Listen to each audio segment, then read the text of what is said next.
ఈ నెల 12న హత్యకు గురైన సంజయ్ ఫ్యామిలీకి న్యాయం చేయాలని ఖమ్మం జిల్లా రూరల్ మండలం కర్ణగిరి బైపాస్ వద్ద బంధువులు ఆందోళన చేపట్టారు.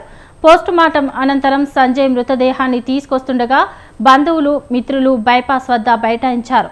సంజయ్ మృతికి కారకులను కఠినంగా శిక్షించాలని వారు డిమాండ్ చేశారు.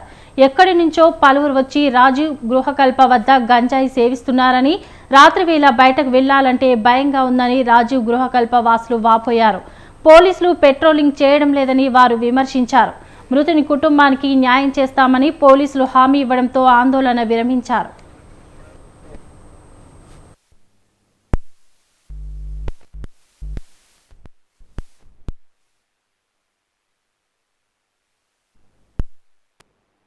పేరు జ్ఞానసాయి, మా తమ్ముడి పేరు సంజయ్ కుమార్. నేను హైదరాబాద్ నుంచి వస్తున్న టైంలో మా తమ్ముడు నన్ను పిక్ చేసుకోవడానికి వచ్చాడు. వచ్చే టైంలో వాడిని ఎవరో ఎత్తుకెళ్ళి చంపడం జరిగింది.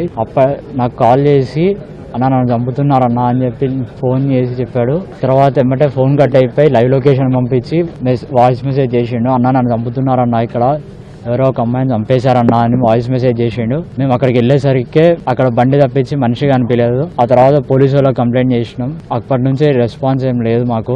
తర్వాత 3 రోజుల తర్వాత వాడు శవం కాలంలో తెలియండు. అనుమానాలు ఏం లేవన్న ఎవరి మీద. గంజాయి తాగే వాళ్ళే ఎవరో చేసి ఉండాలి. ఇదంతా ఆ ఏరియా అంతా అలాంటిది, గంజాయి వాళ్ళది. మాకు ఎవరైతే చేశారో వాళ్ళని మా ముందు నిలబెట్టండి. అదైతే కంపల్సరీ హెల్ప్ చేయాలన్న అందరూ ప్లీజ్ సపోర్ట్ చేయాలి. పేరు జ్ఞానసాయి, మా తమ్ముడి పేరు సంజయ్ కుమార్. నా పేరు లక్ష్మి. మేము రాజీవ్ గృహ కాలనీలో ఫస్ట్ బ్లాక్ మాది. మాకు అసలు రక్షణ లేదు. అటువైపు సీసీ కెమెరాలు లేవు.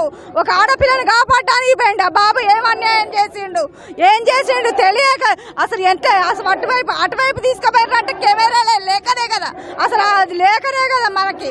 ఇప్పుడు మనకు అక్కడ లేకనే కదా సార్, మనకు అటువైపు రక్షణ లేకుండా అసలు గంజాయి బ్యాచ్ తిరగడం అయింది. అక్కడ ఖాళీ బిల్డింగులు ఉన్నాయి. ఆ ఖాళీ బిల్డింగులల్లా కూడా వెళ్తారంట. ఆ ఖాళీ బిల్డింగ్ లో ఎంతో మంది ఉంటారంట.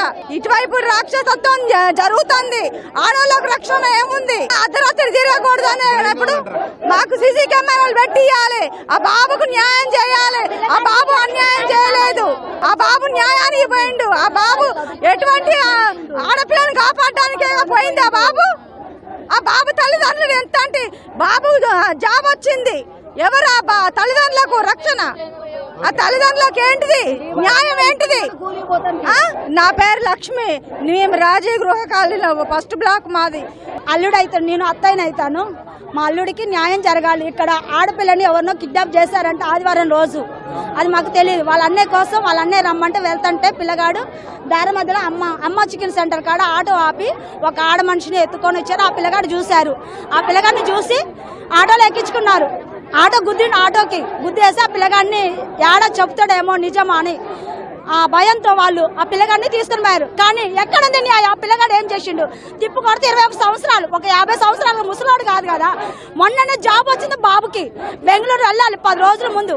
10 రోజులు ఆ తల్లిగారింటికి పండగకు వచ్చిండు. కానీ అట్లా చేయడం అది దారుణమా? న్యాయం కావాలి నాకు. పోలీసు వాళ్ళు 4 రోజుల నుంచి ఎదుగుతున్నారంట, పట్టించుకోలేదు. కానీ ఇప్పుడు మమ్మల్ని మా పిల్లగాడి కోసం మేము ర్యాలీ చేస్తున్నాం. ఎందుకనో న్యాయం జరగాలి మాకు. మా పిల్లగాడికి న్యాయం జరగాలి. ఆడపిల్లకి కూడా అంతే జరిగింది. కాదని గ్యారెంటీ ఏంటి? ఆడపిల్లగాళ్ళు రోడ్డు మీద తిరగడానికి మాకు అధికారం లేదు, న్యాయం లేదు అసలుకి. ఎప్పుడు పడితే అప్పుడు మధ్యరేతుల కాడ మాకు ఇబ్బంది అవుతుంది. మాకు న్యాయం జరగాలి. పోలీసులు కాపాడాలి. బయటికి రావాలంటే మాకు భయం పుడుతుంది. మీరు న్యాయం చేయాలి. పోలీసు వాళ్ళు ఎవరు చంపారో, నా కొడుకులు ఎవరు చంపారో, ఆ దుర్మార్గులు నా అల్లుడిని ఎట్లా టార్చర్ చేసి చంపారో వాళ్ళు రావాలి. వాళ్ళు వచ్చి వాళ్ళు అంతా టార్చర్ అనుభవించి చంపాలి. మేము కోరుకుంటున్నాం. అల్లుడైతే నేను